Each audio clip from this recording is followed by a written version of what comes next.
Yo, Yo. what's up, brother? How you doing? Hanging in there, man. Hanging in there, man. We got a special guest today. We're actually real excited to be able to have him on because we tend to watch a lot of his videos too. So we got Derek here from Pigskin Addicts on today. So pleasure to have you on. Pleasure to be here, guys. Very, very excited. This is like really my first collaboration within the Charger community. So very, very excited. And hopefully this is the first of many. So Yeah, man. Definitely. Well, we're excited that it is the first time. That's kind of crazy to be able to hear that it's only been the first time that you've collabed with the community. So, man, we appreciate us being your first here. You know, we're excited about that. Definitely. I couldn't pick a better podcast for my first collaboration. So yeah, let's get it. Killer, Awesome. man. Killer. Yeah, we're excited. We're excited to have you here too. So yeah, for sure. Thank you. You want to plug your channel and everything too, so everybody kind of knows where to get you and catch you and everything like that? Yeah. So obviously here on YouTube at Pigskin_Addicts. I'm pretty much cover mostly Charger things. I will be venturing off a little more into some other topics as the off season progresses. But I'm pretty much a Charger content creator. Pretty much from A to Z. I cover different topics. I'm starting to get a little more active on Twitter as well too. So my Twitter is Pigskin_Addicts as well too. So you guys can follow me there. I'll be covering a lot of topics throughout the off season. So stay tuned for a lot of content from me. Awesome. Love hearing that, man. You know, it's just funny because the off season is, the off season. I mean, what do we have to talk about? Sometimes. Right. Yeah. You got to manufacture some stuff. So yeah. And it's just try to think of some wild ideas out there to talk about, maybe some shock factor type stuff. Yep. And it's kind of tough. It's like, you gotta find other ways to be able to talk sports and such. Yeah. So we're just waiting for football to start up again. That's the exciting part, right? Pretty much. Pretty much. Spring training. Yeah. All that. Yeah. And the way the Chargers are constructed and stuff, like we're gonna have a lot to talk about, right? There's gonna be some cuts here. There's gonna be something that's gonna have to happen here pretty soon. So we're gonna have some stuff to talk about, throughout the offseason. So later on in our show when we start talking a little bit about the combine, that's something I want to kind of bring up. And I'm sure you've been privy to it too, and what the word is on the street. Oh yeah. And everything with the cap situation, obviously, and everything too. I mean, it's going to be interesting, man. It's going to be interesting. Very. Well, let's chat into it. Let's jump into it. Actually, if you guys want to start talking a little bit about this report card the Chargers had this week, man. Yeah. I mean, something else, right? That's pretty bad, man. You know the old saying goes, "C's get degrees." But I tell you what, boy, we did not do well on that one, right? I think we were one of the lowest rated, teams. It's kind of sad. Yeah. Really, it's really pretty interesting to see. I'll pull this up right now. And actually, I want to bring up this article, the Rivers Lake Yacht Club, which I think Kyle's wearing his T-shirt right now, I believe. Oh, yeah. Rivers Lake. That's right. Pull this up. Talk about what they were saying. So once again, guys, we'll throw the link out there too on this too. So you guys can kind of check it out and everything. I'll throw it up in the chat and everything. So yeah, it'd be good. But so basically the article here on Rivers Lake is F report cards. Yeah. So I'll give kind of a little bit of a breakdown of what I heard from this article. What he was really talking about is, bottom line, these surveys don't mean everything. It doesn't mean the total picture of what's going on within the Chargers organization. And once again, this is under 1,300 players that basically went and did this survey. So it's a good portion of the 2,000 plus players within the NFL that put their information about these questions. Now, once again, if you guys have had any sort of surveys at work, sometimes it's just yes, no answers. Sometimes it's 1 through 10. Yeah. And he was basically kind of putting in the point that, hey, don't really think that this is like the total picture of what's going on with the Chargers organization. I'll beg to differ a little bit more at some point, because I think players do have a little bit of the insight on it. And I think based upon us being fans of the team, we know we have Coupon Tom as a GM. We know we have owners that are a little cheap all around and like to, go a little bit cheap on this team in some way or another. And he's been doing that for a while, up till basically last season of going on a spending spree. I don't really know if I could really fully say, hey, look, this isn't accurate, but I will definitely say that there is definitely some truth to this. So wanted to kind of hear from you. Let's talk with you, Derek, kind of what you got from this article, some points that you kind of saw from the Rivers Lake Yacht Club's article, and kind of what you heard from this and what they were trying to portray, I should say. So yeah, basically just reading it, I kind of got the same takeaway as you did. This is not the end all be all, but I mean, it really does raise an eyebrow, especially when it comes to the Chargers, right? We've been hearing things about the Chargers, their facilities for a really long time. I was even hearing stuff about their facilities when they were still in San Diego. So this is not even really, it's not really a surprise to me.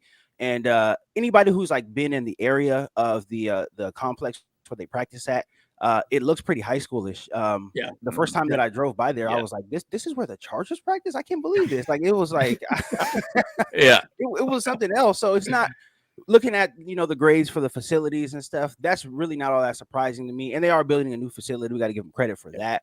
But just the overall theme of the article, if you're a Charger fan, you really can't be that surprised.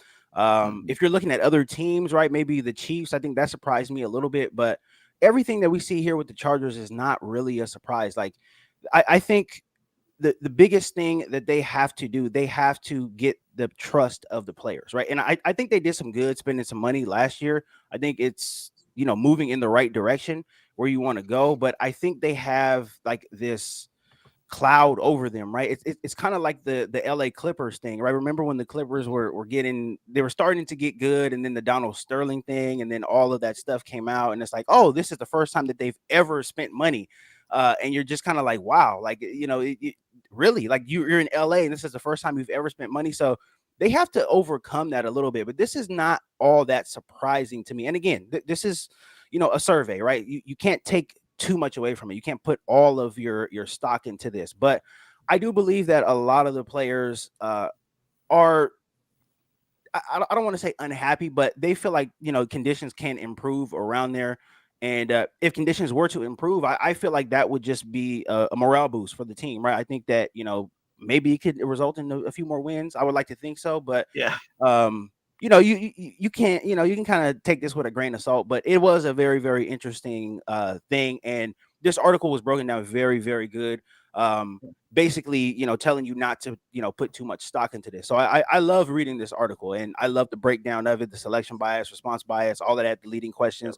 I love it. It's very data driven, and it's gives you a perspective of how you should feel about this report that came out. It would be interesting to see what happens if they do this report again, which I'm assuming they will. The season the Chargers get the new practice facility. That new practice facility, have you seen the mock-ups? The drawing? It's ridiculous. Looks incredible. Yeah. So I think a lot of this, these poor numbers are largely because of what they currently have. I mean, let's just take this for a grain of salt too, guys. We were playing football, 2 seasons ago or 3 seasons ago in a soccer stadium, right? Right. Yeah. I mean, so we're kind of like the the redheaded stepchild, whatever you want to say, right? The second-class citizen of the Rams at this point. So again, I think that's really what I took from this article as well too. Is that, look, at the end of the day, better things are coming, but right now there's some room for improvement. So, at the same side, you're right about all that stuff. Yeah, the facility side definitely needs to be improved, but the bigger problem is that their food side was terrible and their training side was terrible. So, I mean, those are things that they could have fixed like yesterday, and and they should have. Like, honestly, why their food service and nutrition was so terrible? Like, are they giving them Popeye's chicken? Or like beef tacos, freaking what's going on here? Is there a trend? Like, we got terrible food inside a SoFi Stadium, for the fans, and now the players are getting the same kind of food. Come on, man. Yeah. What's going on? Well, and that's what I was gonna say to you, because Kyle, like you're a season ticket holder for SoFi, and I mean, I lived in LA for 13 years, and I know what kind of food LA's got. I mean, best food. I mean, we got great food. Whatever category of food you want, you could find it in LA, and it's top-notch restaurants. Right. But SoFi got, man, that's as a fan, I say it's an F. Just go to Thunder Alley and eat some tacos over there before the game, pre-game there. Screw the stadium food. Just eat outside the stadium, please. Yeah. And so, if it's bad for the fans, it's going to be bad for the families that come in there to be able to watch the games. Just like the example you brought up. How many times do you think like, oh, Chargers going on a road trip? Here you go. It's like they're walking over to the bus and everything, and they're carrying some Popeyes or Raising Cane's or something. And I'm thinking, yo, wait a minute. Like, these are multi-million-dollar athletes. And like, I mean, why aren't we getting good nutrition out here? Why aren't we really making sure their bodies are at their healthy peak? I mean, I don't know. When I eat fried food, I fall asleep. Like, I get tired. That's right. I get tired, man. That food coma, man. Yeah. It's just, it doesn't make sense. And you would think as an organization, you want them to be at top level too. And even to say the training room, how it's right here saying it's an F, like an F tied for last. Right. In the training room. So we got injury issues, guys. And, also on top of that, our head trainer got fired. And I heard he got fired because of this survey coming out too. Like it was already out a couple weeks before. And then boom, all of a sudden that firing happened.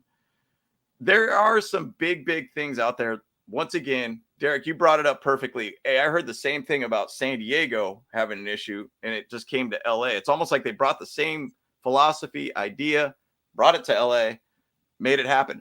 I heard a crazy rumor that Qualcomm, which was eroding from the inside basically, and is a very, very outdated stadium, but I heard the field wasn't even fully grass. Some areas were dirt, and they were spraying green on there to make it look like dirt or grass, excuse me. Okay. To make it look like a full grass field. So I heard some crazy rumors about that. Like they had some dead patches or something like that, and they were just painting it green. Oh my god! They didn't want to work on it, and so wild to see. But sorry, I went on a little bit of a rant there. But there's a lot to unravel with this, guys. Well, yeah, I mean, you said that like they kind of brought in that mentality from San Diego to LA. Well, I mean, 100%. Number one, we know that the training head coach training staff guy, he was with the team for 24 years. Exactly. And, he was the head trainer in San Diego before the move and everything too. So that was obviously transferred over. But then also we still have the same owners, the Spanos family are still over there, and like they're still playing like a minor league team in a lot of ways with that minor league mentality. So like we need to, get that major league, mentality going, Yep. Right. No right. doubt. And that it's kind of like what the Bengals went through now. The Bengals they're on top of the AFC, and it's kind of crazy because you've heard stories about Mike Brown being so cheap. I think they just got their inflatable indoor facility, was it last year or something like that, right? And they have obviously brutal winters out there in Ohio. Right. Like it seems all it takes is a franchise quarterback, right? You get a franchise quarterback, you start spending money, things start to come together, and you start to look like an actual NFL team. I'm just waiting for that to happen for the Chargers now. It seems like it's maybe it might be coming here pretty soon, but they have to get with the program because, like I said, it's LA Clipper-ish, right? You have to spend money to make money, and 100%. I think one of the things that a lot of people don't talk about when it comes to the Spanos family is that they make all of their money off of the Chargers, right? This is a family business for them. Like, you see a lot of these owners, the David Tepper, even the I can't remember the other guy, but they make money, outside of football, right? So they come in with this aggressive mindset. They're ready to spend money. This is like a mom and pop shop, right? This is what they've been doing for, the past, 30 years or whatever, right? And it's kind of status quo. And you see the big jump in marketing of the NFL, how much money these teams actually make now. So people are looking at them with the microscope and like, why aren't you spending money? When they're comfortable doing what they've been doing for the past 30 years or whatever. But now it's really being looked at. You see Justin Herbert all over TV, right? You see him on billboards, all throughout the Southland, right? From LA to San Diego. You see his face everywhere, and you're wondering, why aren't you spending money now? And I think a report like this kind of really shows ownership. Okay, we need to work on some of these things, right? We need to work on some of this. And just like you said, some of this stuff is really, really fixable. Training room, right? You can upgrade that easily. You can do that in a weekend, right? By the time the players come in, the next time, right? Maybe a couple weeks from now, the training room can be upgraded. So there's like little small things that they can really, really do. But they have to do them though.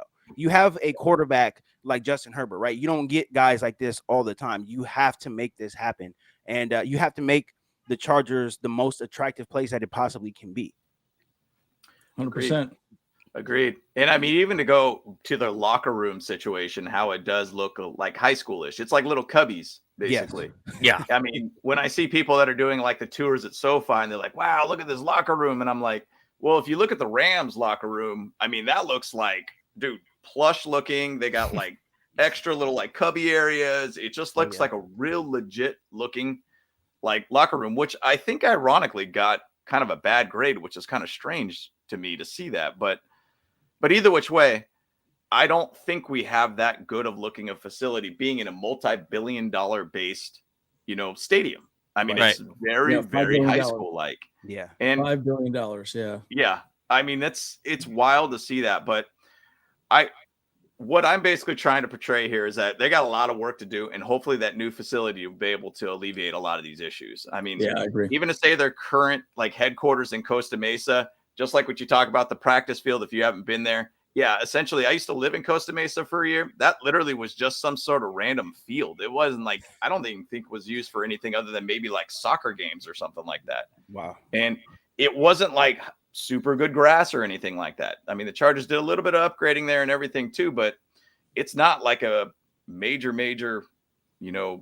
actual NFL level type facility by any means. And so there will be some big upgrades. 2024 is when that new facility in El Segundo will open up. It'll be really awesome to be able to see how that looks for the Chargers. And, also even for free agents too. I mean, going to where that facility is at in Costa Mesa, I mean, it's literally in a business district right next to an IKEA and like the freeway.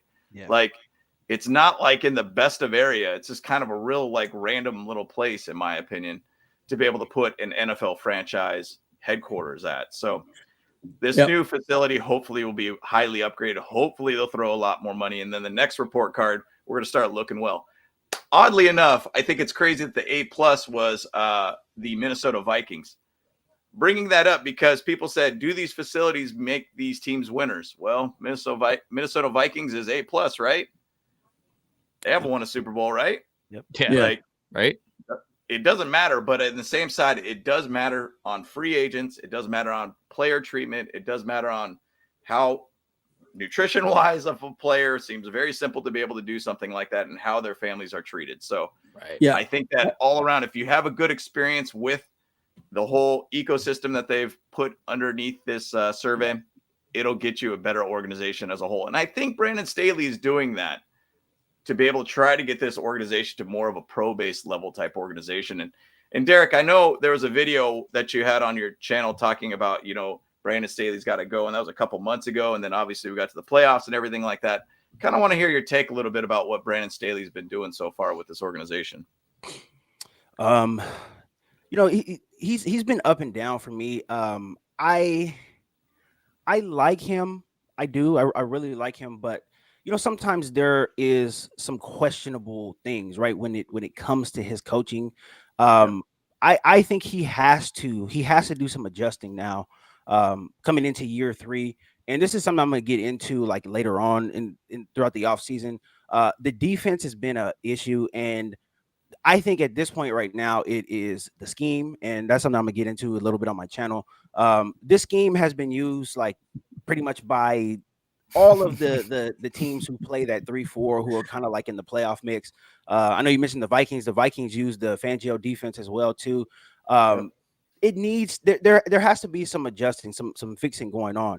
And he's supposed to be a very, very bright defensive mind. So I'm expecting to see some adjustments being made because the scheme to me is just not working. Now, as far as his communication and the relationship that he has with the players, it seems positive, right? So he's not a guy, he's not bringing that toxic energy in the locker room, right? He's not somebody who, needs to go right now, right? He's not somebody where the players would, give a round of applause if he was fired. I don't think he's that bad, but, I do think that this is a window that the Chargers have right now.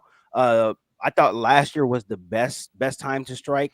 They're still the window's open now still, but they absolutely must get better on defense. The defense is an issue. I do think that they need to adjust a little bit. And I'm going to get into it a little bit on my channel, but the Fangio defense, the Eagles played the Fangio defense. They played the Fangio defense in the Super Bowl, and the Chiefs, they really exposed it. And it was a very, I watched the tape. It was a very simple thing. All they do was overload sides with motion. And because there's deep zones, there's not enough guys to cover. Somebody's always going to be open, right? And if you have a good quarterback, it's barbecue chicken. So there has to be some barbecue chicken adjustments going on. Barbecue chicken. Defensively, it's just too simple. It's very, very simple. And I don't know, man. It's just that's something that worries me. Again, I have to give him a chance, and I have to give him, the opportunity to learn from his mistakes. I think the new defensive coordinator, Derek Ainsley, I think he can bring some value to this team as well too. But ultimately, the microscope is going to be on him this year. When you think about it, the Chargers, they have cleaned house, coaching staff, right? There's going to be a new athletic trainer coming as well too. So the excuses are going by the wayside. So, he has to produce now. He's going to have to produce in his third year. And I'm hoping for the best. I really am. I'm coming into the 2023 season with a clean slate, right? I'm going to judge him on how he does from 2023 on. What happened last year. So just moving forward, I want to see some improvement. They don't have to be the best defense in the world, but I just want to see that they're going to be able to get better and obviously be able to cause problems for other teams defensively, right? That hasn't been something they've been able to do over the past couple of years. So if they're able to do that, I think they'll be fine, and I think he'll be fine. But improvement, does need to be made. I got some interesting thoughts on that. I was actually thinking about this morning. I read an article that was kind of interesting. It was talking about Mike McCarthy. He said, did Mike McCarthy actually make the Charger fans fall in love with Kellen Moore even more? Because basically Mike McCarthy came out and said, yeah, I really don't want to light up the scoreboard because I want to give my defense a rest. And I'm like, what a stupid comment. Yeah. I'm like, okay, I understand the concept of making the other team, all right, well, but are you going to take plays off? Let's just run the ball. Let's do Marty ball or whatever. Come on. Kellen Moore wants to light up the scoreboard. So my prediction is I think Kellen Moore will probably, let's say we don't make the playoffs, hypothetically speaking, Kellen Moore will probably save Brandon Staley's job just because I think our offense is going to be that good. No matter what, we're going to score. And it'll be interesting to see how long Kellen Moore even stays a coach. He'll be a head coach next season is my other prediction as well, too. Because he's just that good of a coach, and he's such a good mindset of understanding how to expose defenses, just exactly like you were discussing. So that's my prediction. But I think that was probably the best offseason hire that Brandon Staley made. And he jumped on that damn fast, boy. He was let go by the Cowboys, and it was like instantaneous. He was over with us. So I thought it was pretty cool. It's funny. I actually made a video on that last night. Did you really? Yeah, about Kellen Moore, because I was watching some Cowboy tape, and I was just looking at how balanced he is as a play caller. And to your point, the Mike McCarthy comments, I thought Mike McCarthy was he high or something? Because he said he wanted to light the scoreboard up, and he said that he wants to run the ball. But when you go back and you look at the stats, the Cowboys were sixth as far as rushing attempts go. And they were in the middle of the pack passing attempts. They were balanced, extremely balanced. So I don't know what Mike McCarthy was talking about. And the last time we seen Mike McCarthy call plays in Green Bay, things did not look very, very well. So that's why I was just like, what? So I went back and I started looking at some tape. And Kellen Moore is a very, very talented play caller. I think it was one of the best hires. I think the hire was so good that if Brandon Staley is not producing, it could really put some of his job security in jeopardy, because if you're the Chargers, right, you look for coaches who are going to take, less money, right? But Kellen Moore would be a first-time head coach, right? This is all hypothetical. If Brandon Staley was to be let go, and you can have a head coach hire in Kellen Moore, he would be a first-time head coach, but he would be a head coach who would have 5 years of play calling experience, right? That's right. very, very hard to find. So he would still be a guy that's on a very, low number contract, but a guy with a lot of experience, a guy who has, shepherded really top 10 offenses in Dallas. And when you look at the Dallas Cowboys, right, their offense and all this stuff, like, yes, they have talented players, but for them to do that year in and year out, and I tweeted something after he got hired, in the past 2 seasons, the Cowboys have scored 40 points 8 times. The Chargers have done it 4 times. And, it's something when you keep putting up points on the board, right? That's how you win in the modern NFL. So yeah, this whole thing about McCarthy, the wanting to play keep away and all of this stuff, that's not going to work. We're going to be playing against Patrick Mahomes. We got to outscore him. That's just what it is, right? Doesn't matter how good our defense is. They're going to score points. We need to score more. So he's in the perfect place. Kellen Moore is in the perfect place. He's going to get a very, very good look at head coaching opportunities, maybe even with us, right? Depending on how the season goes. So, I have one last thought, and then we'll pass to James and Kyle. It was interesting. So I asked myself this question: what has higher value in coaching right now, offense or defense? I would argue offense right now. Offensive head coaches are becoming more and more important because you said it perfectly. The defense can get exposed with the way the modern NFL is just constructed, right? So there's more value for an offensive-minded head coach than a defensive-minded head coach, because if you think about that, that's a big part of it. So I think that's why Kellen Moore's values can be so high. Let's say he brings our offense to like top 5, and we're like one of the highest scorers, one of the best red zone offenses. Man, there is no chance he doesn't become a head coach somewhere else next year. So, or as you said, if the season goes bad and the offense looks amazing, he'll step in as the new head coach for Brandon Staley. So I don't know. What do you guys think in the chat as well, too? I know we got some people rolling in. Larry, I really like this comment as well, too. This is perfect. So 100%. So I'll pass to James and Kyle on that thought. Yeah, and I'm a big fan of Kellen Moore, and based upon watching his scheme, he even said in his introductory press conference, he said, "Hey, man, sometimes speed's great, but it's not really the full picture." 100%. And I think that's kind of the reason why, we're going to keep Keenan Allen, we're going to keep Mike Williams around here, because those guys are very reliable for us when they are on field. That is, the big win. That makes a big difference. But even to say at the running back level of things, it's Tony Pollard out there, Ezekiel Elliott. Ezekiel Elliott really was RB2 in my opinion. Tony Pollard really was the guy. But the thing is, though, Tony Pollard might have actually been a beneficiary of the system more than anything, because they did a lot of motion, 2 running back sets. Andrew and I, when we were watching games, were like, guys, can we just see some motion at the line? Yeah. Roll out a guard, roll out your left tackle, just help your player succeed. Bottom line. We felt like this offense, Joe Lombardi, which ironically is with Denver now, if he's got any play or anything like that, if he's making the play calls, oh boy. I mean, Denver, come on now. What are you doing? But what I'm saying here is that we got a guy that's really going to be able to put players in winning situations, not just a wide receiver out in the flat. Hey, it's on you. Maybe there's one blocker against 3 guys. You're not going to win. That's not winning football. Kellen Moore puts players in winning situations, and that's what I'm very, very excited about. He's putting players in the right position to be able to do the right thing, to be able to get extra yards after catch. Speed would be great. I get it, 100%. I think when we really missed Guyton heavily this year to really spread the field ball downfield or get downfield routes going on.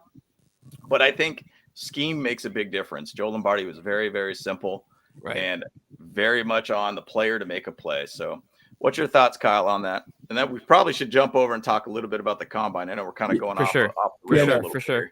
I mean, I've said this a couple times. I'm really just excited to see some mother effing adjustments in the freaking second half of the dang game, Like, I mean, I swear they were just doing the exact same thing over and over. And like, how many defensive players have said that after they played us? They're like, yeah, we just figured out what they were doing and we just played like 1 or 2 different types of defensive plays, and we were able to stop them every single time because that's exactly what Joe Lombardi did not do is make adjustments. You know, he just like, this is what I'm doing, and that's how we're gonna make it work. You know. Yeah. Well, square peg, round hole, man. It always doesn't fit. 100%. And that's the thing that I think that Joe Lombardi was all about. That just, I'm going to keep doing the same thing, but it's not really working at all. Square peg, round hole. And you know, we lost that playoff game because we didn't have a run game. And so was it the players or was it the scheme?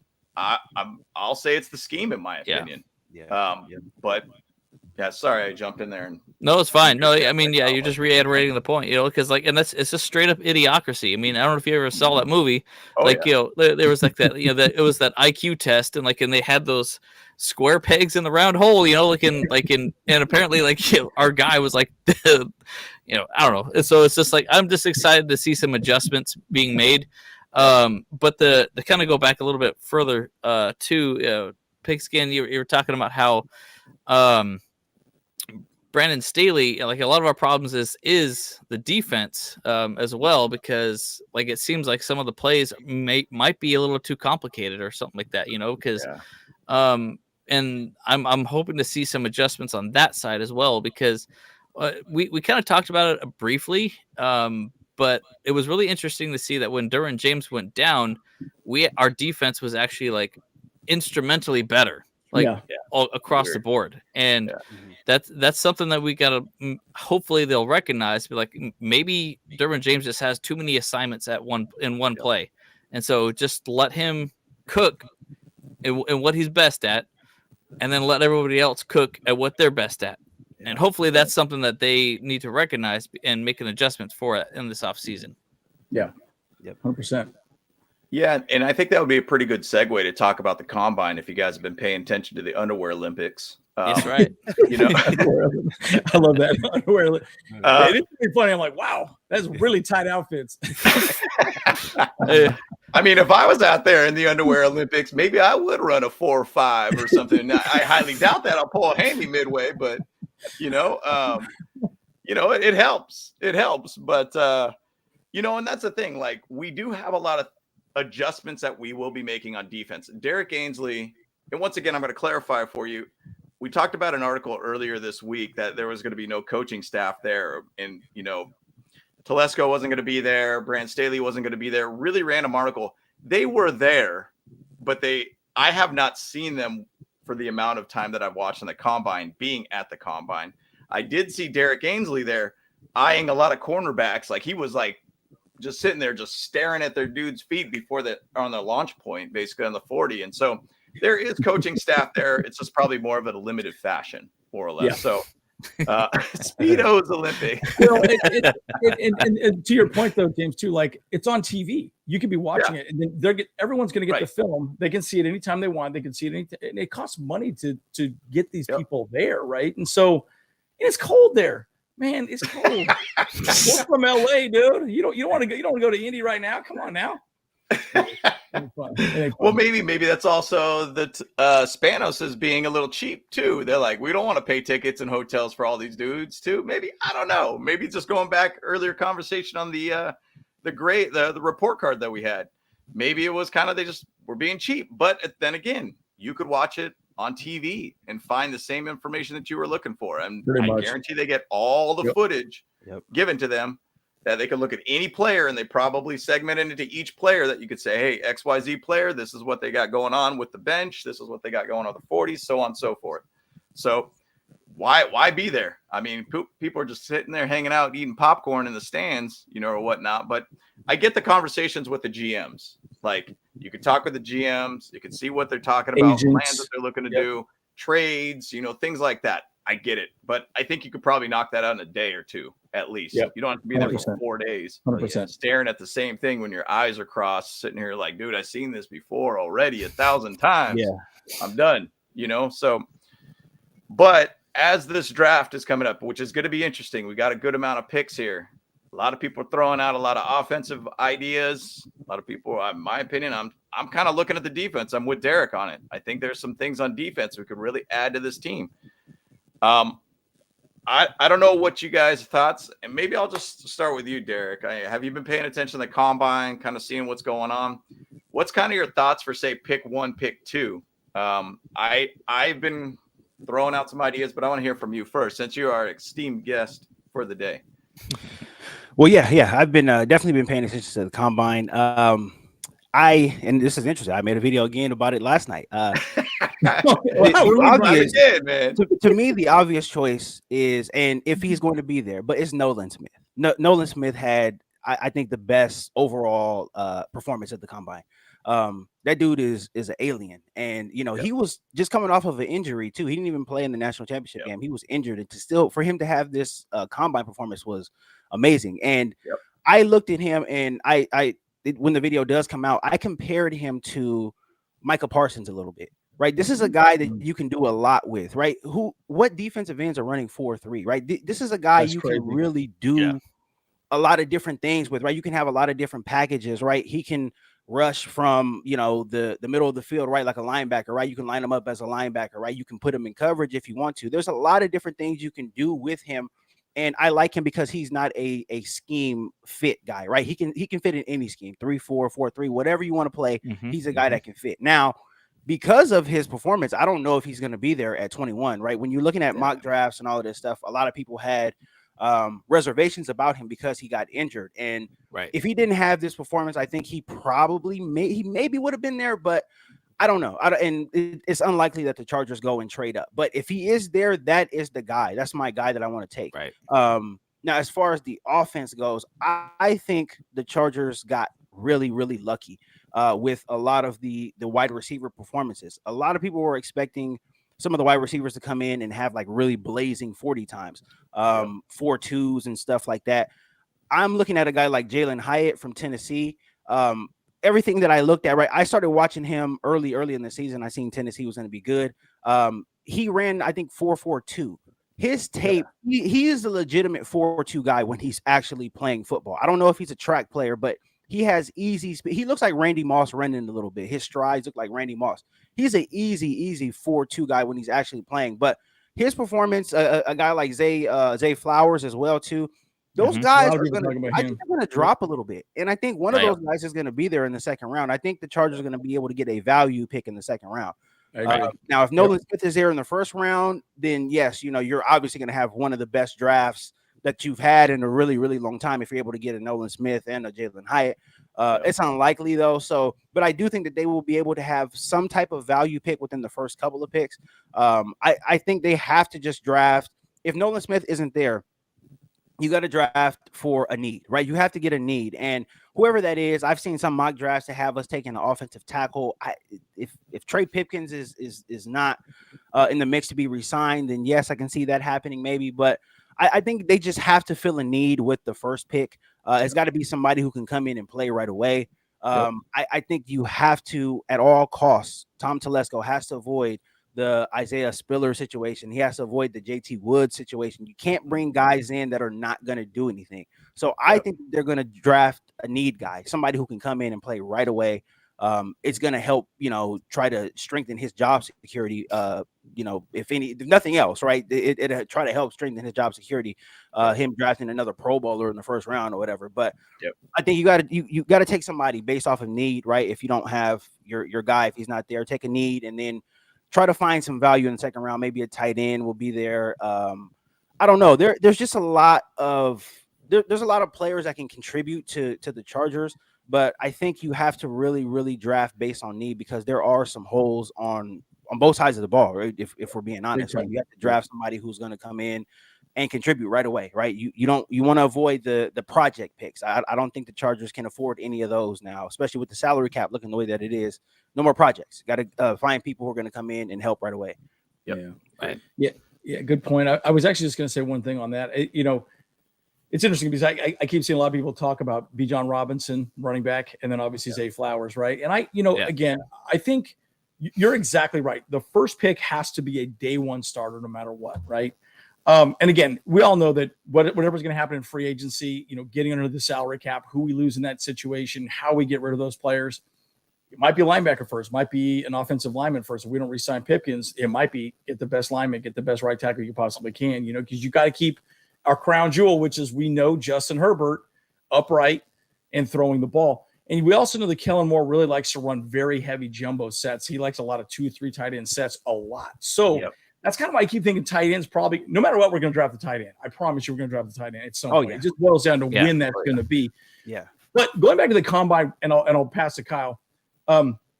The bottom line, it's so funny to me because these guys are out running and they're doing their thing. Oh, that's not a great number. They jump up and hit the little sticks and all this little agility drills. And I sit back and say to myself, like, does that really matter? We've already had scouts look at these players for their entire career, right? Going back to actually having people travel, is how they perform at that moment really going to make that big of a difference? Now, I will say this one thing. I did watch the quarterbacks from yesterday, and the guy. Why am I drawing a blank? The guy from Florida. His stock went way up. Richardson? Yeah, Richardson. Yeah. His stock went way up. Like, he's looked really good in the combine. So, yes, I think it can hurt you a little bit, but it can also help you a little bit. But again, they've got such a huge body of work. You never really know how that plays out, right? But you're right. Day one, you need a starter. First pick has to be a banger.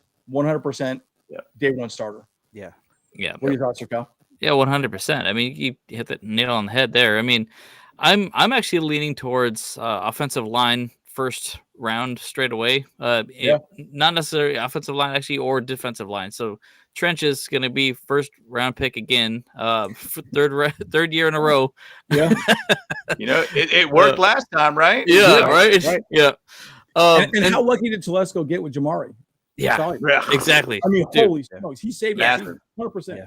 Absolutely saved the season for sure. And that was going to be my thoughts. Because Jamari Sawyer in a lot of ways is kind of like a wild card player. And yeah, that's right. I know you got that. he's such a wild card player because he could be injected into like seemingly any position on the line, and he should be able to step up in a big way. And so because of that, I'm thinking it's like, well, a lot of my picks are going to depend on what happens in the free agency. Like, a lot of us do think that Filer's going to get let go. And if he does, they could put Jamari Sawyer at left guard, or they can draft a guard and then put Sawyer at the right tackle.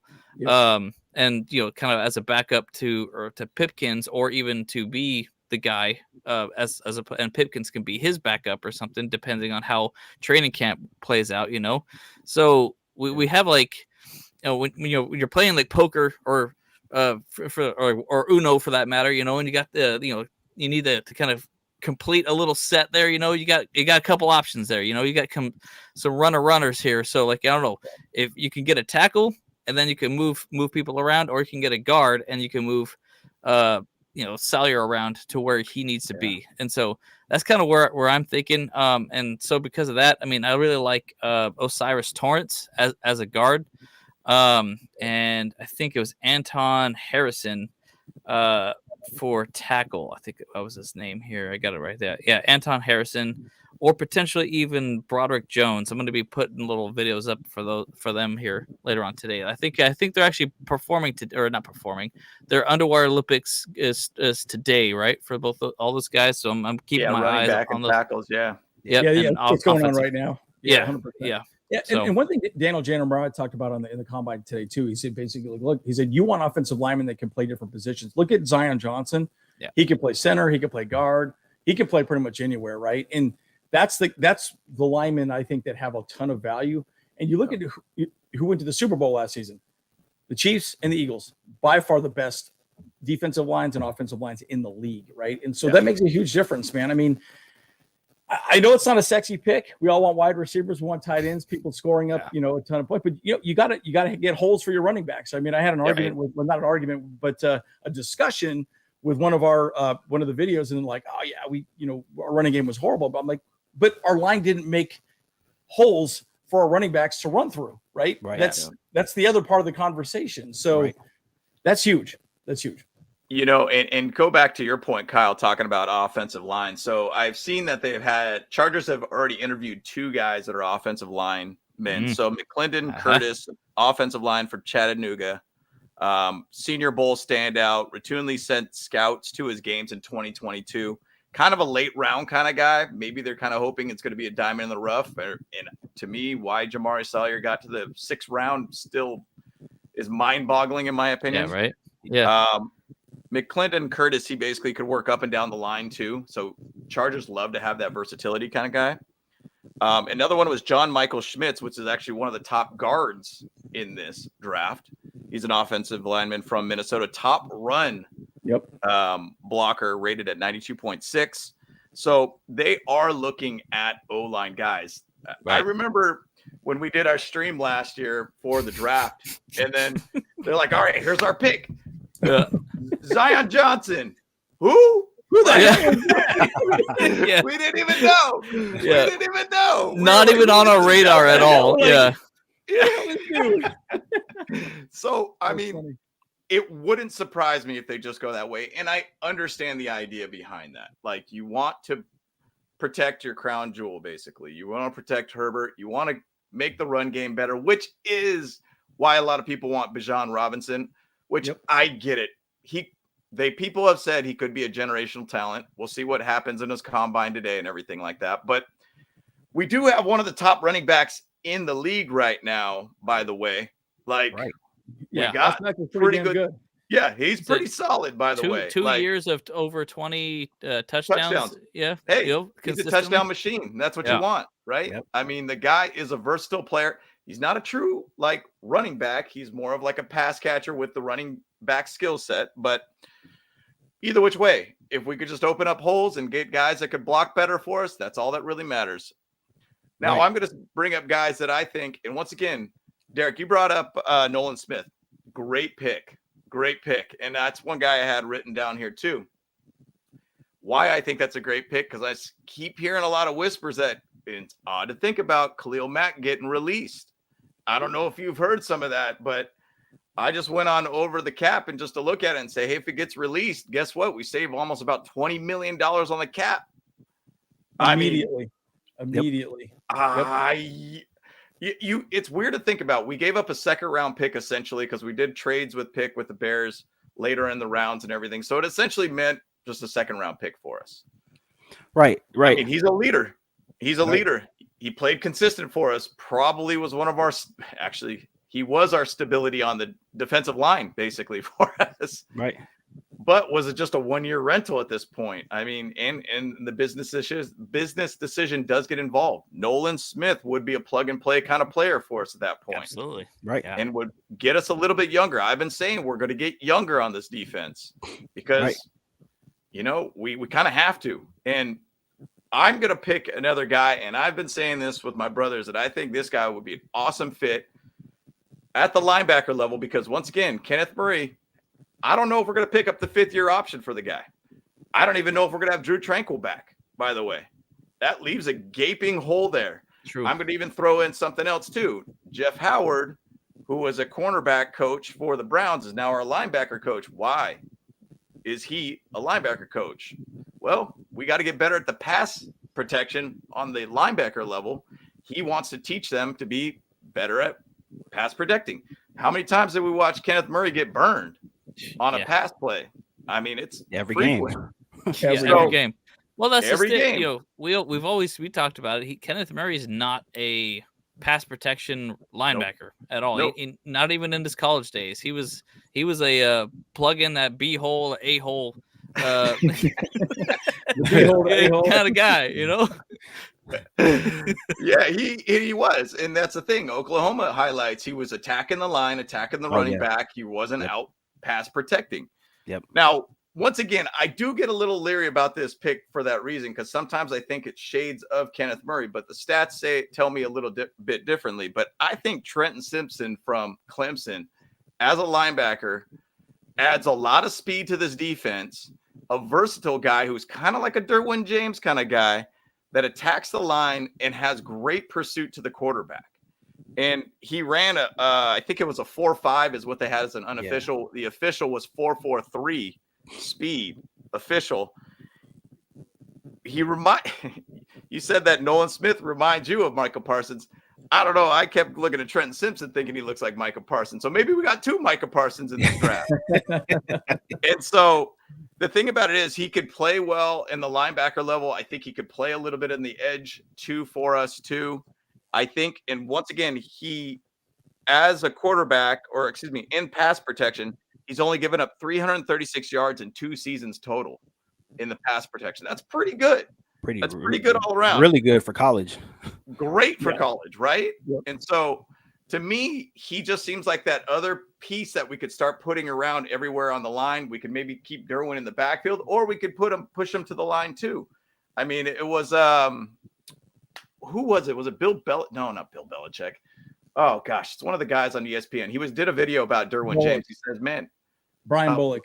Brian Bullock." He brought up and he said, "Hey, Derwin should play more at the line. He should be more aggressive at the line, getting sacks. He should probably get 12 sacks a year, in my opinion." Yep. You know, he's got a lot of speed. He's one of our fastest guys on the defense. So adding a guy like Trenton Simpson kind of reminds me a little bit sometimes of how he pursues like Kenneth Murray, but I think he's a little faster at getting after the quarterback. I think he's way better at pass protection. But he also kind of reminds me of that Isaiah Simmons guy that the Cardinals ended up getting, that versatile piece that kind of didn't really work out. And we burned him quite a bit when we played him in Arizona, by the way. Yeah. He gave up two touchdowns in that game. But Trenton Simpson's, to me, seems like a great guy. He could be a guy that falls into the second round, maybe early second round. But that's one guy I really had a big eye on. And sorry, I'm going on a rant here, but Darnell Washington. I mean, yeah, dude. That guy, dude, 6'7", 264. The guy ran what was it, 4.5 something, I think is what he ran. Yep. Maybe it's a high 4.5.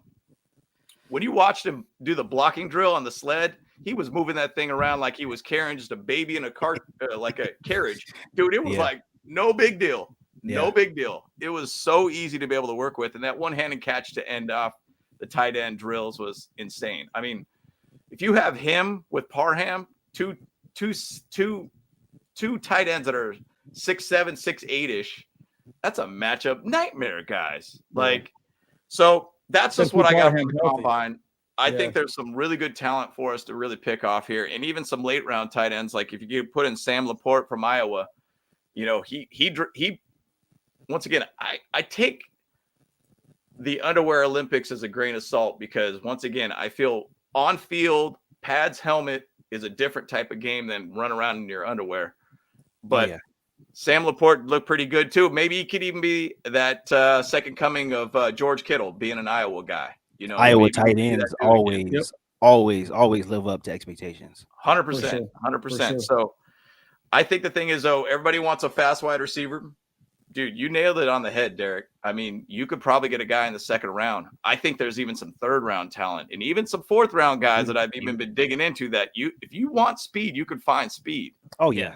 You could find speed easy. So that's my thoughts of what I saw from the combine. So any other comments, questions on that? Yeah, Kyle, what are you thinking there?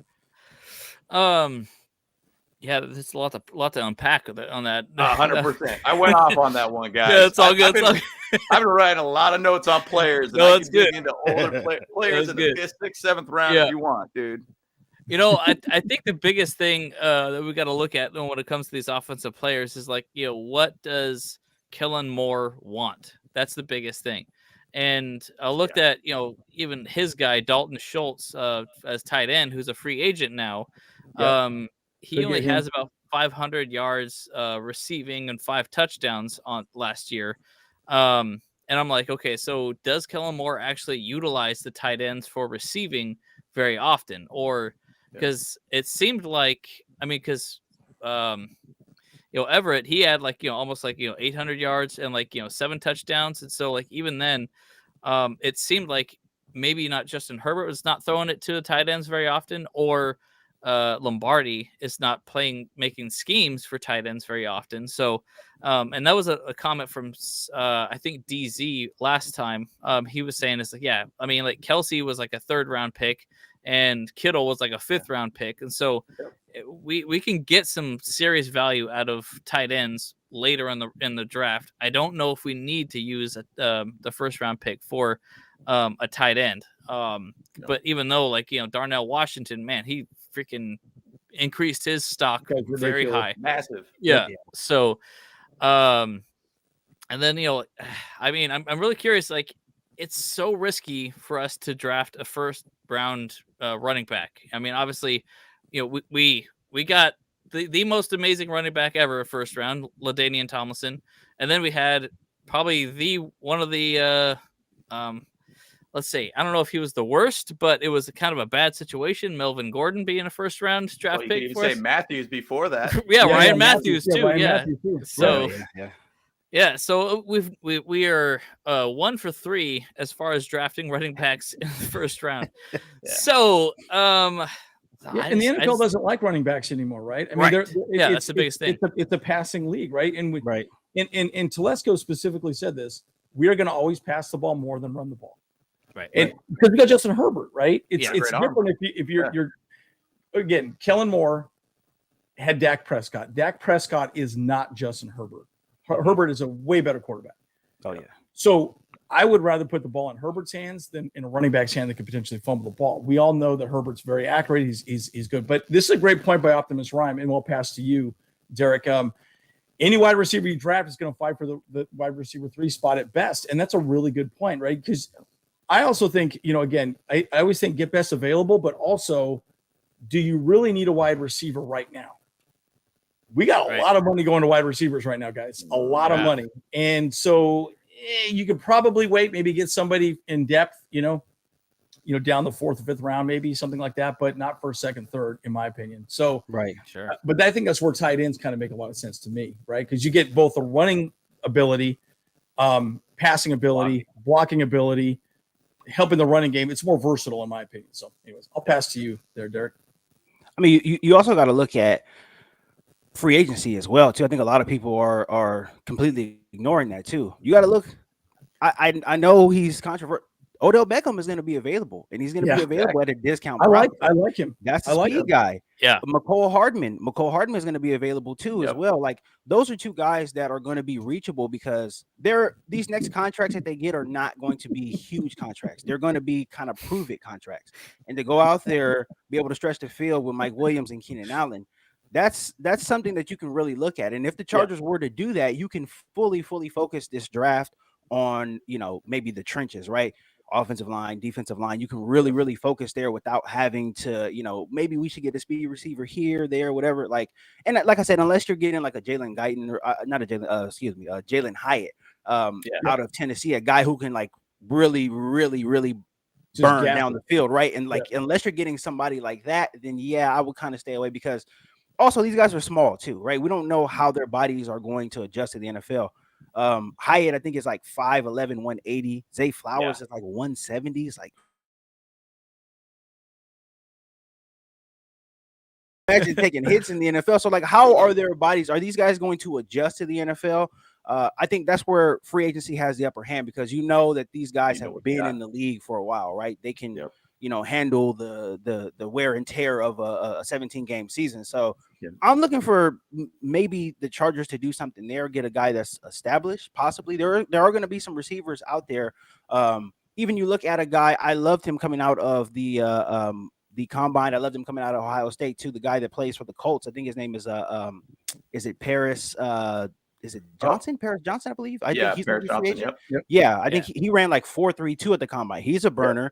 Those guys are going to be available for discount prices. So if you're looking for a speed receiver, I think you got to look there first before you use some valuable draft capital, taking a guy who may or may not, live up to the hype.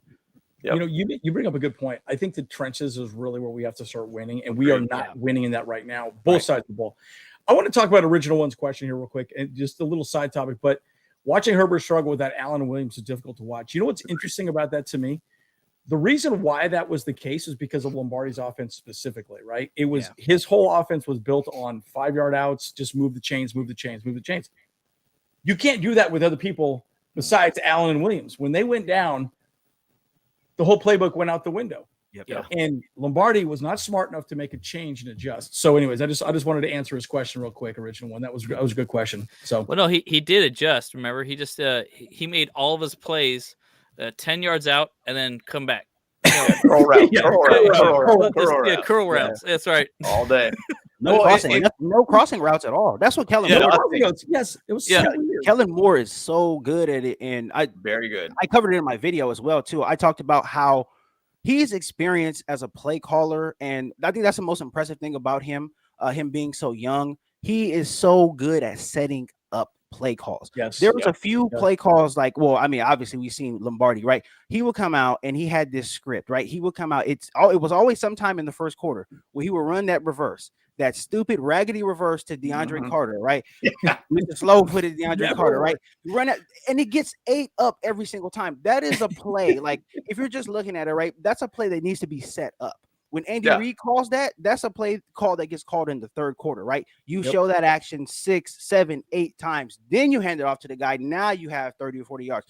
That's something that Kellen Moore did very, very well when I was watching the tape. He would set things up.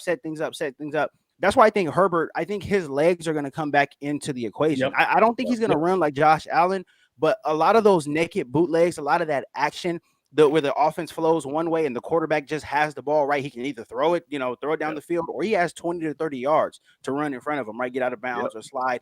I think Herbert, his legs are going to come back. That's what Kellen Moore does very, very, very well. He lulls the defense to sleep. And for him to be a young guy and for him to have that type of discipline as a play caller is really impressive, because you only really see that from an Andy Reid. You only really see it from, a Doug Peterson, right? Guys who have been there before, right? They have calls on their sheet.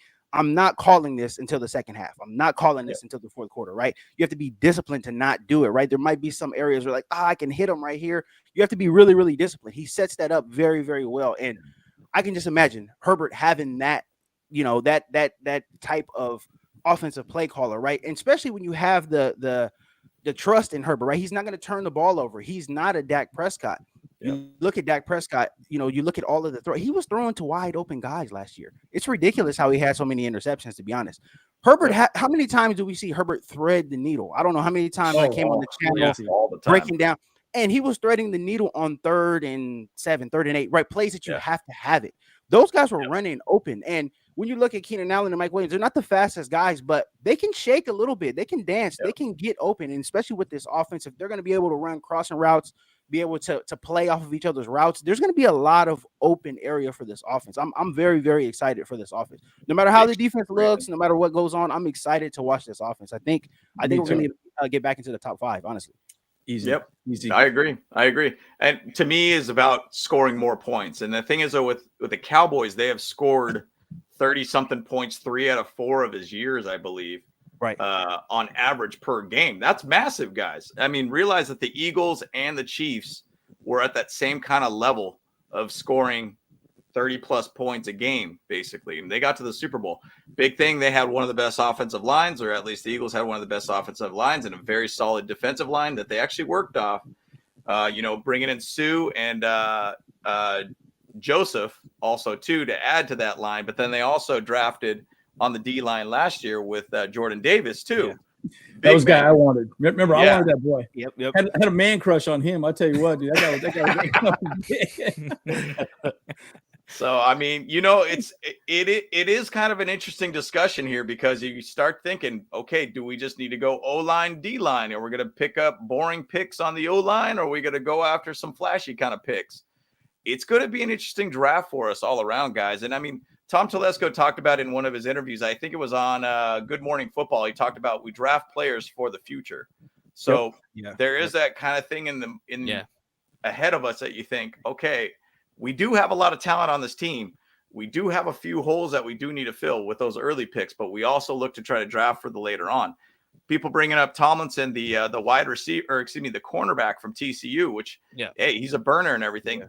To me, my opinion, I don't think we're going high on a cornerback, in my opinion. I think Jasir Taylor did a pretty good job last year. Asante Samuel Jr. is a stud. He really, he showed out in that playoff game. Yeah. I think that J.C. Jackson, we'll see where he goes, but we invested a lot of money in him, so we got to see where he lands. And Mike Davis, man, I mean, he saved that cornerback side. Yeah. I mean, he did. Oh, yeah. He was phenomenal for us. So, to me, I think we have enough depth. And to be honest, Dean Leonard, I mean, he played really, really well in camp. It was a different story when he was on field. It was really just about learning how to turn his head, seeing the ball versus just letting the ball become a penalty, basically, at that point. Right. So I think we're really set in the cornerback side of things. I mean, maybe something late, maybe for a gunner position on special team or something like that. I don't think we're really going after that, in my opinion. But it's going to be an exciting time. And remember, guys, free agency starts in about 9 days, I think it is. That's right. So it's coming up. Yeah. It's coming up. Close. So it's gonna be hot and heavy. Yep. Going back to that Khalil Mack rumor going around, if he's gonna get cut or whatnot, it's gonna be next week. It's gonna be next week because they got to get some cap space open, man. So it's gonna be interesting to see what really happens this time around, guys. And I'm excited about the draft. I'm excited about what we could do in free agency. I'm gonna throw one thing out though. If we do get a speedy guy, Trey Palmer from Nebraska is one guy that I've said in the late round, possibly third, possibly fourth round kind of guy, real fast dude out of Nebraska. And if we got Jalen Guyton out too, we'd have two speedy guys on our offense just in case one goes down, you got another one. That's really what killed this offense, in my opinion, last year. So it will be kind of a later round pick, in my opinion. If we could just kind of build up a good defensive line, build up a good offensive line, we'll be in the money, guys. We'll be going Super Bowl, baby. Let's go. Woo! That's right. We'll go win the Super Bowl in Las Vegas in Raiders' house. Be the first one to win a Super Bowl in Vegas. That'd be so sick. That'd be so sick. That's perfect. That's perfect. Just to piggyback off your point of the Khalil Mack thing, I think a lot of people don't understand the financials that go into what the NFL is. I mean, Khalil Mack, when you look at his seat, and this is the thing when you have such high paid players, right? You have to judge their seasons based off of the salary expectations. Yep. So Khalil Mack had a good year last year, very good year, because his salary was, I think it was 8.5 million, right? He took the not the pay cut, but he restructured to get that cap number down after the trade. Now we go to $27 million, right? Yeah. Between him and Bosa are taking up almost $60 million of the cap. Both of those guys, injury issues, right? Bosa's not really an age thing.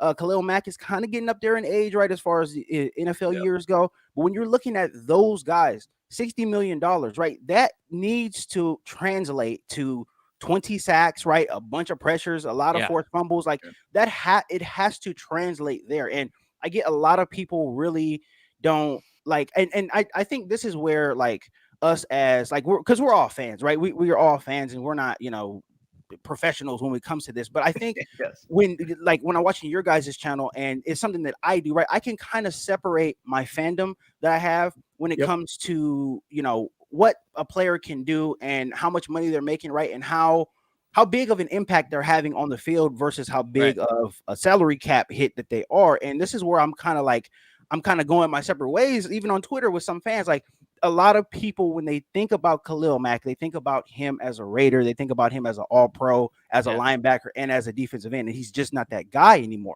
right? And it's fine. Like, you there's no way you can play this gladiator sport for 10 years and still be the same, right? It's obviously going to take a toll on your body. But when you look at the year that Khalil Mack had in 2022, 8 sacks, right, on $8 million is fine. Goes all the way up to $27 million, though. Like, I don't think that is a smart. That's not a smart thing to do financially for the Chargers. And when you look at everything that this NFL is today, right, this is a offensive-based league. And this is why I made the video, like, kind of, who is it? Is it going to be Keenan Allen, or is it going to be Khalil Mack that's cut? You have to bring back Keenan Allen, right? Keenan Allen was hurt last year, but when he came back, he was hot. He was piping hot.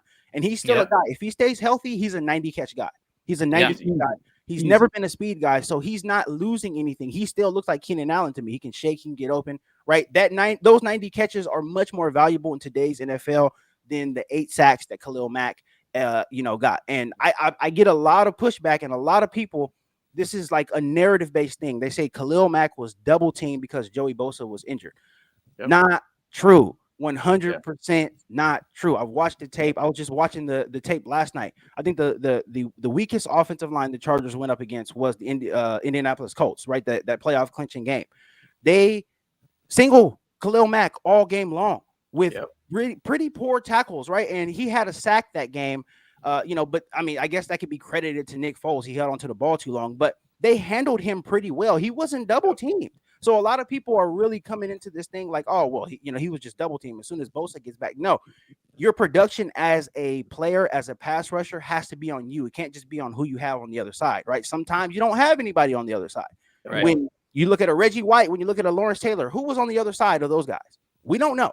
Nobody knows. You can't name it, right? They just went out there and balled. It didn't matter who was on the other side. So when you have a guy who is a generational talent, right, perceived as such, you got to go out there and you got to play. Doesn't matter who's on the other side. You got to affect the game, right? And your salary has to line up with your production.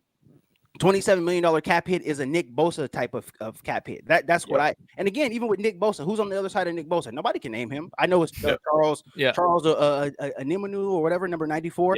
Nobody knows who he is. He's not a household name. We just know with Nick Bosa, when we watch Nick Bosa play, it's Nick Bosa. He goes out there and he gets it. It doesn't matter who's on the other end of him. So people kind of have to stop making these excuses. You got to be able to justify your salary, and you can't just be a big name person. We know Khalil Mack is a big name, but I want to see him justify that money. And if he can't go out there and get 15 to 16 sacks, then what is he doing, right? Why are we paying him all this money? We're just paying. It's just a legacy pay, right? It's kind of the Russell Westbrook type of argument, right? Oh, he's good. Well, we want to see something, right? What have you done for me lately, type of thing. So, and it's a business, and it's about production as well. 100%. You said it perfectly.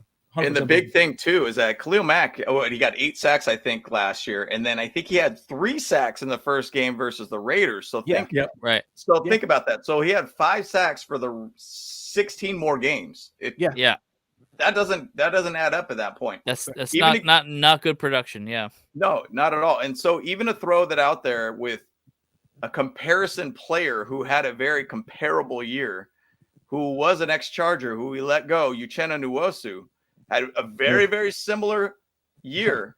And he signed for half. Well, dude, I think it was a $20 million 2-year contract. And he played the same level as Matt. So, I mean, that's the thing. That's the whole thing about this, is that there's money situation with this, and there is a lacking of salary cap right now for the Chargers. I mean, we're talking like it's a done deal, but the rumors are out there. I mean, I'm hearing Raider fans saying, hey, we might be able to get Khalil Mack back. Bring him with Max Crosby. Max Crosby's a dog, by the way, and I hate the Raiders. Family trust respect. But he's a dog. He's a dog. I mean, he gets after the quarterback and has a high motor, and man, who knows if that's going to happen. I don't know. The Raider fans seem like they hate Khalil Mack just because he left. But I mean, shoot, my mic. Hello.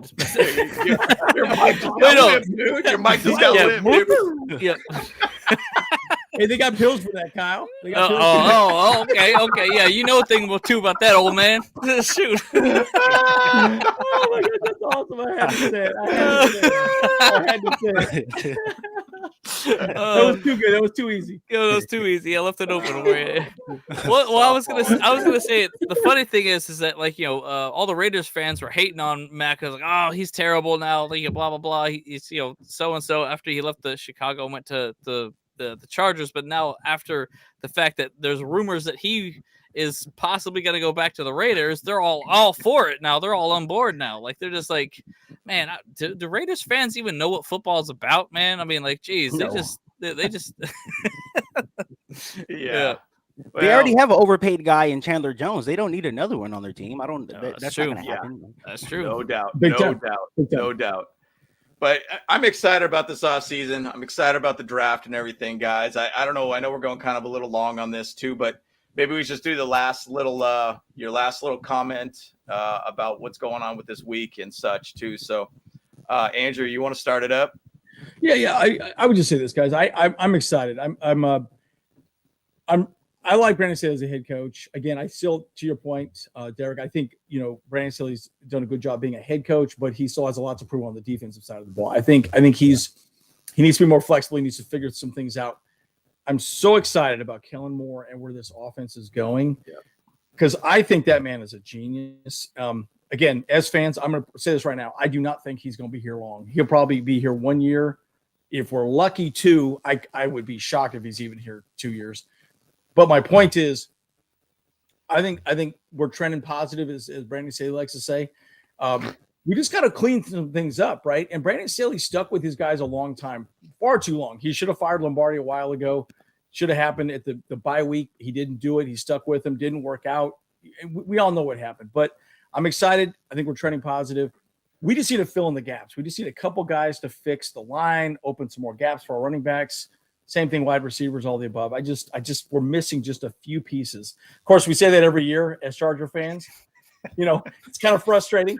But I think this year is very similar. Dude, we got a stud quarterback, and we're lucky to have that. Like, there's a lot of teams that would love to have Justin Herbert, right? And we're lucky to have him. So that's my thoughts. Kyle, you want to take the last your last thoughts? I'll take the third slot, and then we'll end it with our guest. All right, yeah, that'd be perfect. Yeah.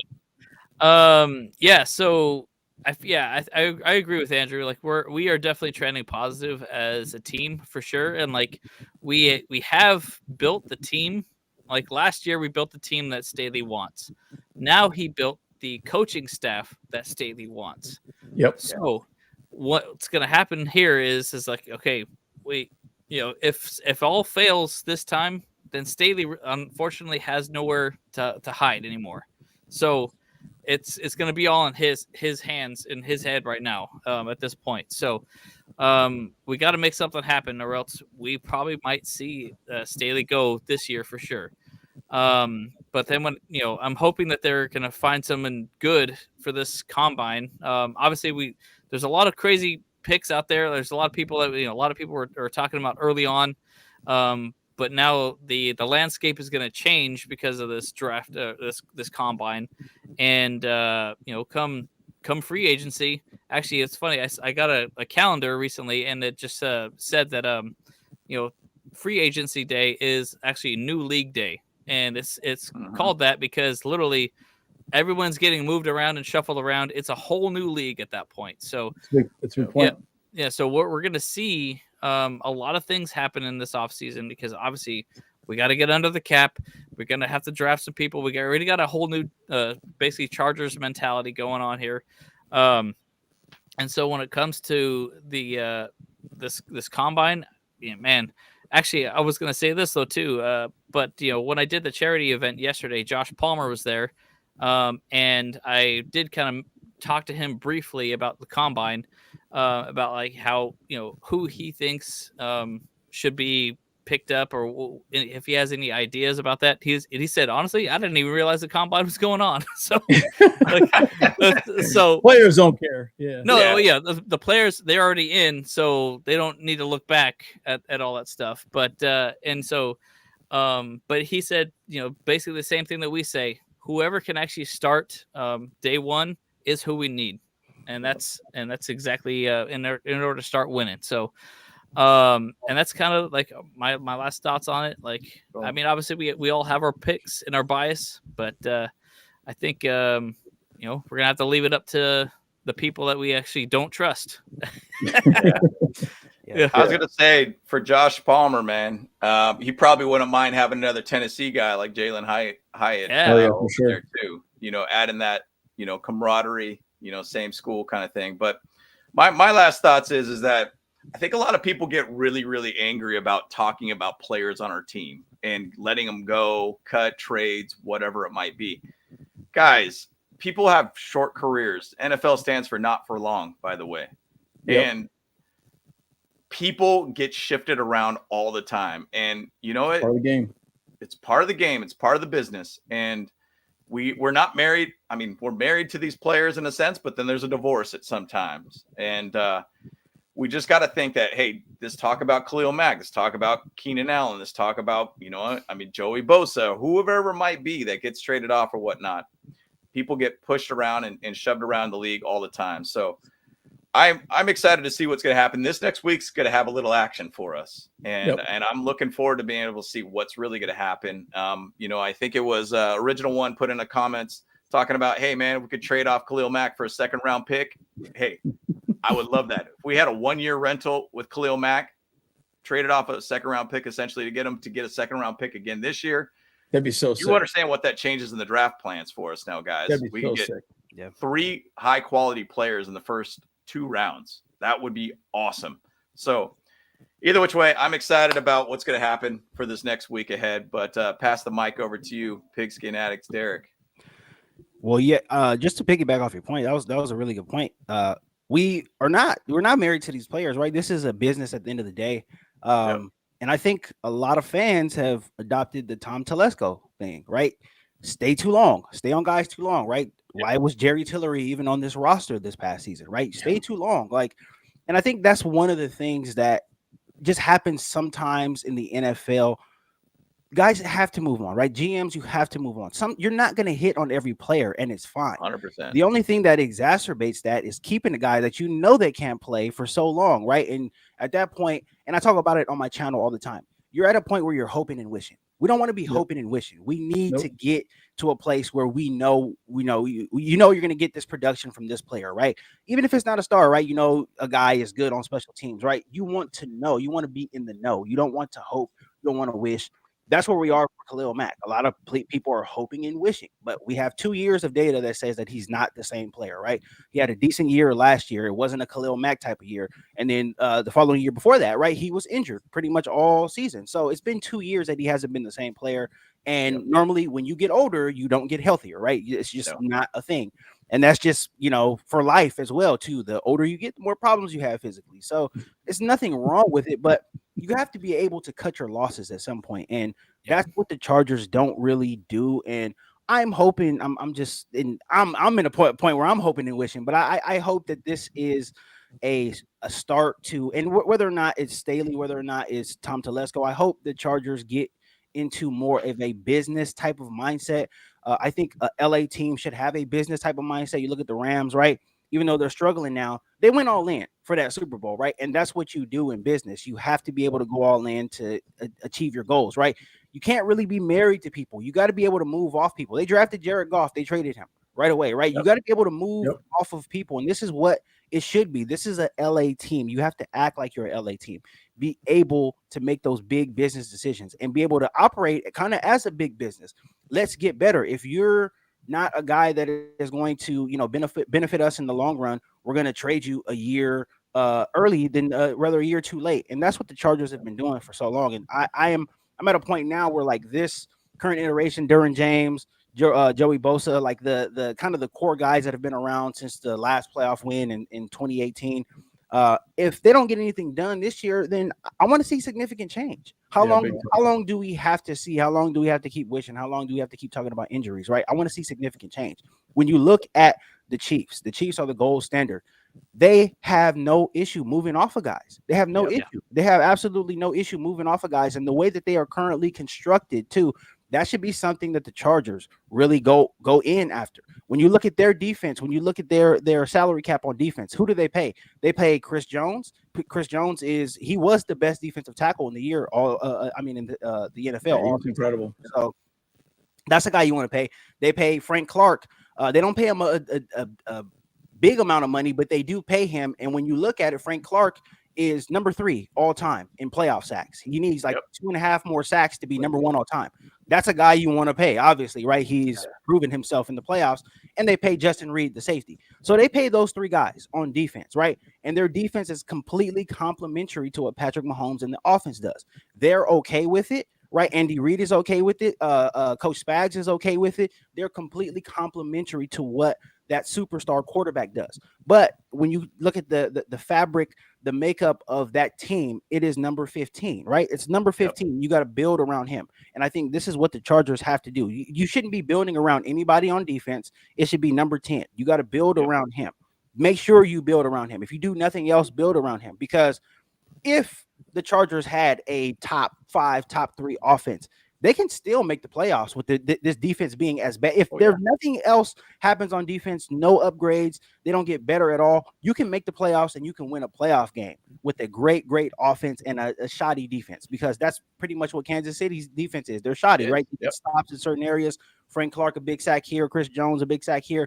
They make plays when they need to, but they are not the 2000 Ravens, right? They're not a team that's going to suffocate you. They are complementary to what the offense does. And I think that's what the Chargers have to do. There's no shame in copying another team, right? You want to be a copycat sport. This is how you do it. This is how you do it. You see the NBA, the Warriors took off, right? What did everybody start doing? Shooting threes now. Now that's the way to win in the NBA. So they have really set a blueprint. And you're not going to buck the trend just because you think, we have this guy, we're great on defense here. We're great. No, you're not going to buck the trend. This is what it is. This is what the modern NFL. Have to step into the modern NFL. Got to build around number 10. He has to have the weaponry around him. That's just the only way that the Chargers are going to be able to do this, right? You can't go into this with the Phillip Rivers mindset. We seen what happened with Phillip Rivers. It never worked out. He did not have enough. Exactly. He didn't have enough weapons. Defenses were okay some years, but you have to stockpile. That's just what it is. You have to stockpile if you want to win. And I'm hoping that the 2023 season, I'm hoping that it gives us some clarity on what's going to happen, right? Whether it's Brandon Staley going forward, whether it's not him, whether it's somebody else. I hope that it gives us clarity going forward. And I hope the Chargers, I hope that they realize they need to build around Justin Herbert now. These guys don't come around. Justin Herberts don't come around like this, right? You're lucky to have this guy here. You're lucky to have your second consecutive franchise quarterback, right? You're lucky. We're in a position where we're lucky. We didn't have any gaps in that, right? We didn't do the Miami Dolphin thing and search. We got 2 consecutive starting quarterbacks, franchise quarterbacks. Let's build around him. Let's learn from our mistakes that we had, when Phillip was here. But let's build around him. Let's stockpile and let's put the game in his hands, right? He's shown that he can get us there. So let's trust him 100%. Let's trust him completely. Let's kind of shift from the defensive mindset to the offensive mindset and, let everything fall, right? Let the chips fall where they may. So I'm just looking for them to have some clarity this year in 2023. With Staley, without Staley, but whatever. But I just want to see what the future is going to look like going forward from there. Absolutely well said, my friend. I mean, it's I mean, I could dig into that a lot more. I mean, you unloaded a lot in there, and I could have dug into a lot of that, by the way, man. And by the way, man, if you need us on your pod or anything as a guest or anything, we'd love to be able to be on your pod, man. And we're so stoked that you were able to be on this. This is actually one of my favorite pods so far that we've done, and you've been really, really enjoyable as a guest. So anytime you want to jump on, man, we love to hear from you. We love your critical opinion on things too, man. I mean, I could have jumped on a lot of different subjects than what you just talked about right now, but we're getting about an hour and a half into this one, my friend. But well, okay, wait, we can have a technical break, and then we can come back again and just do another one right now. There you go. Hey, Aether, by the way, man, glad to have you back, man. I hope you're doing well, man. Hope your health is going fine too, and everything based upon what you sent over to me. So I hope you're doing well, my man. He's got one question here too.